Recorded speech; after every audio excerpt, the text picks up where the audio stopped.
প্রিয় দর্শক, সাজ্জাদ কাদিরের প্রীতি নিন, শুভেচ্ছা নিন। এই মুহূর্তে আপনাদের সামনে কথা বলতে এসেছি দায়িত্ব জ্ঞানহীন সরকারের রাজনৈতিক দলের সাথে দায়িত্ব জ্ঞানহীন বৈঠক। আপনারা জানেন যে গতকাল 22শে জুলাই রাষ্ট্রীয় শোক ছিল। রাষ্ট্রীয় শোক কি জন্যে? তার আগের দিন 21শে জুলাই বাংলাদেশ বিমান বাহিনীর একটি যুদ্ধ বিমান উত্তরার মাইলস্টোন স্কুল অ্যান্ড কলেজের ভবনে, স্কুল চলাকালীন ভবনে পড়ে বিধ্বস্ত হয়ে শত শত শিক্ষার্থী, অভিভাবক, শিক্ষক মারা যাবার শোকের কারণে গতকাল 22শে জুলাই দেশব্যাপী রাষ্ট্রীয় শোক ঘোষণা করা হয়েছিল। এবং রাষ্ট্রীয় শোকের মধ্যেও গতকালকে নানা ঘটনা ঘটেছে।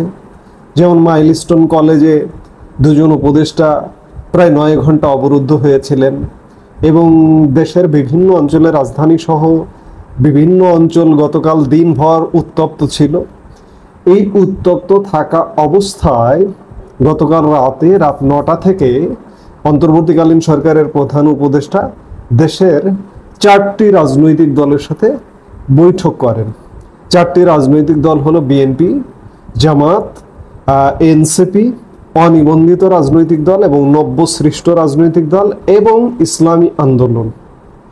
আপনারা বৈঠকের ভিডিও চিত্র, দৃশ্যচিত্র ইতিমধ্যে দেখেছেন কিভাবে একটা শোকের মধ্যে প্রধান উপদেষ্টা ডক্টর মোহাম্মদ ইউনূস দাঁত কেলিয়ে হাসছেন এবং অন্যান্য রাজনৈতিক দলের নেতাদের মধ্যেও সেই শোক আবহ ফেসের মধ্যে সেই শোকটা পরিলক্ষিত হয়নি।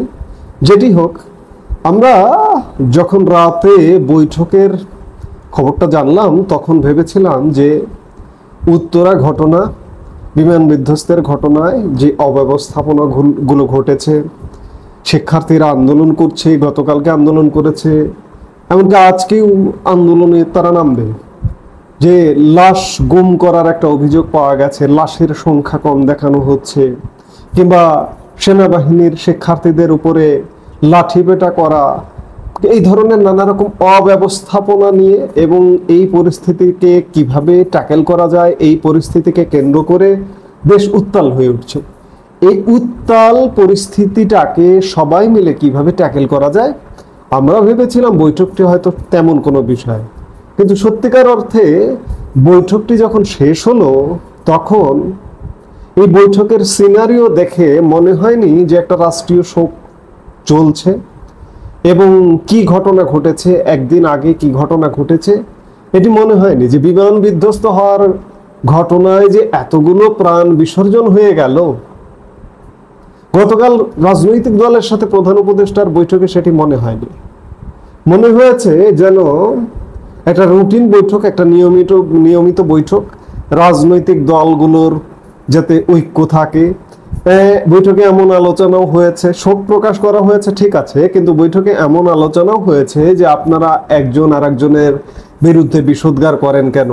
রাজনৈতিক দলগুলো বলেছে যে আমরা কৌশলগত কারণে হয়তো একজন আরেকজনের বিরুদ্ধে কথা বলি, কিন্তু আমরা ঐক্যের প্রশ্নে এক আছি।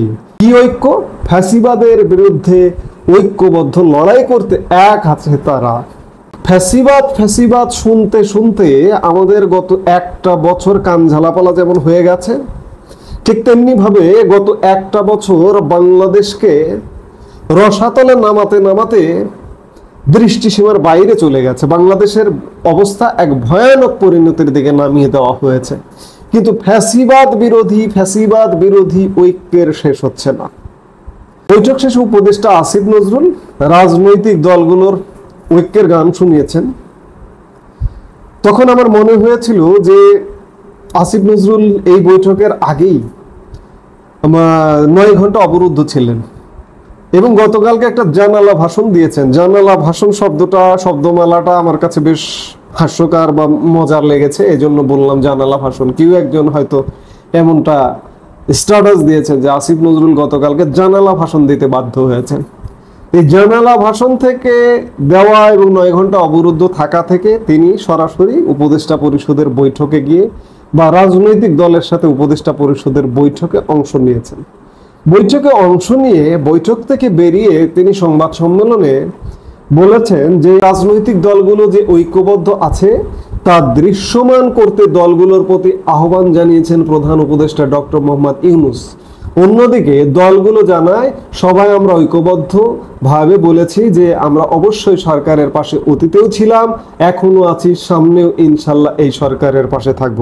যেটি হোক, গতকালকের বৈঠকটি আসলে বিমান দুর্ঘটনা, শোক এবং বিমান দুর্ঘটনা পরিস্থিতিতে যে সিচুয়েশনের উদ্ভব হয়েছে সেই বিষয়গুলো আসলে খুব একটা গুরুত্ব পায়নি বলেই বৈঠকে মনে হচ্ছে। এতে করে এটি পরিষ্কার যে দায়িত্ব জ্ঞানহীন একটি সরকার গত 1 বছর যাবৎ দায়িত্ব জ্ঞানহীন কর্মকাণ্ড করছে। স্বাভাবিকভাবে সেই সরকার একটা দায়িত্ব জ্ঞানহীন বৈঠক করবে, সেটাই স্বাভাবিক।